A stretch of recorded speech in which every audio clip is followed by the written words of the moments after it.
अरे कलमुही, तू सबसे पहले ही मेरे सामने क्यों आ जाती है? मेरा पूरा दिन खराब हो जाता। एक तो काली, ऊपर से बाल कम, किसी भूतनी से कम नहीं लगती है। चल मेरे सामने से हट और कान खोलकर सुन ले। कल वैशाली को देखने लड़के वाले आ रहे हैं, उनके सामने गलती से भी मत चली आना। मैं काली हूँ, इसमें मेरा क्या दोष है? ज्यादा जबान चलाएगी मेरी सामने? तेरी माँ खुद तो मर गई और तुझे मेरी छाती पर छोड़ गई।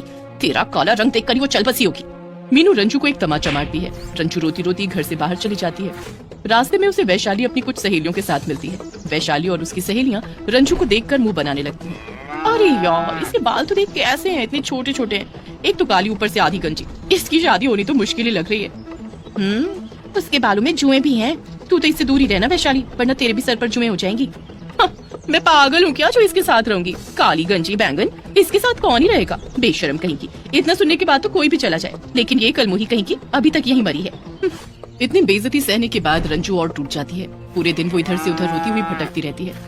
मैंने ऐसे कौन से पाप किए थे जो मेरे साथ ये सब हो रहा है? माँ तुम मुझे छोड़कर क्यों चली गई? भटकते भटकते रंजू रोती हुई पीपल के पेड़ के नीचे सो जाती है और सपने में उसे उसके माँ पिताजी दिखाई देते हैं। माँ पिताजी, आप लोग मुझे छोड़कर क्यों चले गए? सब सच कहते हैं, सौतेली माँ सौतेली होती है।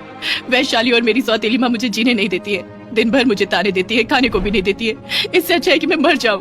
रंजू नदी में कूदने लगती है और तभी उसे उसकी माँ रोक लेती है।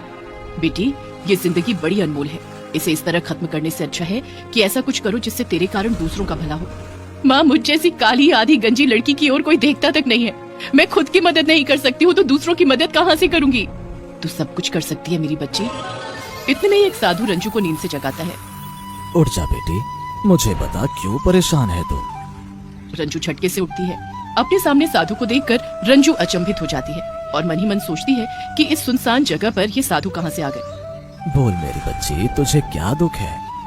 रंजू उसे अपनी सारी आपबीती बता देती है और साधु अपने हाथों में जल लेकर रंजू के ऊपर छिड़कता है। जल रंजू पर पड़ते ही रंजू का रंग गोरा और बाल घने लंबे हो जाते हैं। रंजू अपने शरीर को छूती है। ये मैं हूँ? कितनी सुंदर दिख रही हूँ। तभी रंजू देखती है कि साधु गायब हो गया है। मुझे पता है माँ, तुमने ही इन्हें यहाँ भेजा है मेरी मदद के लिए। किसी ने सच कहा है, माँ मर कर भी अपने बच्चों का भला कर जाती है।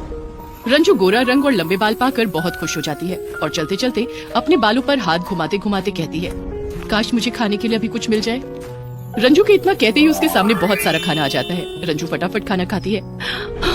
मतलब मेरे बाल जादुई हैं? रंजू अपने बालों में हाथ घुमाकर एक गाड़ी मांगती है। ऐ मेरे बाल, मुझे एक लंबी गाड़ी दे दे। रंजू के बोलते ही गाड़ी उसके सामने खड़ी हो जाती है। रंजू गाड़ी लेकर अपने पूरे मोहल्ले में घूमती है। रंजू का नया रूप रंग देखकर मीनू और वैशाली के होश उड़ जाते हैं। ऐसा क्या हो गया जो रातों रात ये कलमुही गोरी हो गई? मॉम, उसके बाल तो देखो, आधे गंजे बाल इतने लंबे कैसे हो गए? तभी एक गरीब अंधा भिखारी रंजू से कहता है, मेरी आंखों की रोशनी किसी हादसे में चली गई थी। मुझ भिखारी को कोई काम दिला दो बेटी।